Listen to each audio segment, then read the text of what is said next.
On va faire euh, un pull request. Là, on a un projet et à partir de ce projet-là, on va créer une nouvelle branche et par la suite, comité pusher cette branche après avoir fait quelques modifications et finalement, à partir de l'interface GitHub, on va créer une pull request.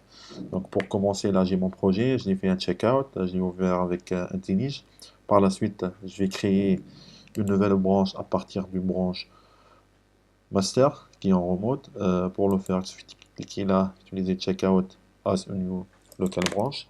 Je nomme ma branche fixe euh, démo test par exemple. Voilà, là quand vous remarquez IntelliJ a switché sur ma nouvelle branche qui a été créée, qui contient le même code source que celui qui existe sur la branche master. À partir de ce moment-là, je peux faire quelques modifications sur mon projet. Donc, soyons simples. Je vais juste ajouter un petit commentaire sur le fichier .xml. Euh, simple. Dis-moi.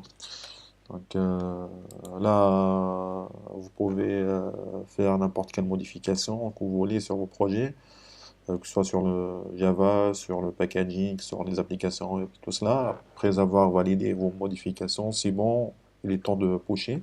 Donc là, je vais pusher mes modifications. Donc là, en fait, je vais pusher, je vais créer une nouvelle branche sur le serveur remote sur GitHub. Cette branche s'appelle Fix Demo Test.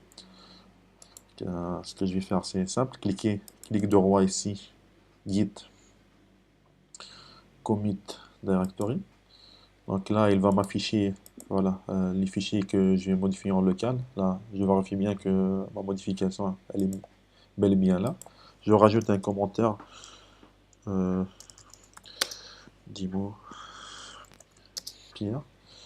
Et à partir de moment là, je vais pouvoir committer et en même temps pusher. Donc je vais choisir l'option commit and push. D'accord. Là par contre, il faut faire attention. Là en fait, ça il va m'indiquer ma branche en local qui est fixe demo test.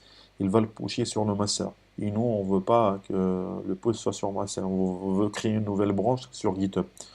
Donc là, je vais cliquer ici sur master et le changer. Je vais mettre, voilà, je vais utiliser le même nom, fixe. Demo test. Voilà. Puis je valide, je clique sur Entrée. Donc voilà qu'on voit, il m'affiche New, le label New, là en disant que cette branche-là, c'est une nouvelle branche sur le repository remote origin avec ce commit-là. Donc à partir de ce moment-là, je peux pusher. Donc le push va me créer une nouvelle branche qui n'existe pas sur mon projet avec le nom fixe demo test. Donc je push. Donc j'attends qu'il termine le push. Là, voilà. Ça, il m'affiche le message push successful avec le lien de. Maintenant, si je vais sur si je vais sur mon projet sur GitHub, GitHub, mon projet, hop,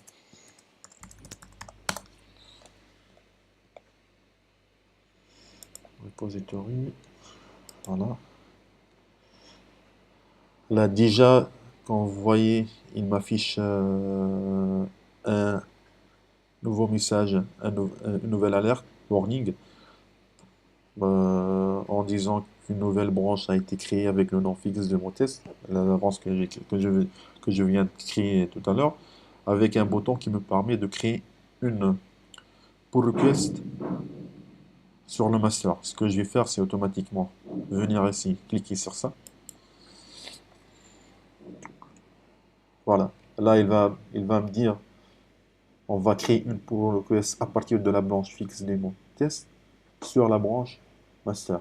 Là, je peux rajouter un commentaire, un démo simple pour create a peer. Donc, et là, je clique sur peer. Et hop, le tour est joué. Là, il m'a créé ma pull request. Je récupère, c'est ce lien de la pull request. Et là, j'ai le commit euh, que j'ai fait. Le commit de pull request. C'est exactement le même commit que je fais sur la branche. Sauf que ce commit-là va être. C'est un commit pour la branche master. Et après, la personne qui a la possibilité de valider sur ce pull request, il va le valider. Il suffit de le cliquer ici pour avoir ton pull request, ce qu'on appelle ta proposition de modification qui sera pushée et committée sur la branche master à partir de votre branche. Voilà, donc là, j'ai pas besoin de faire ce merge-là.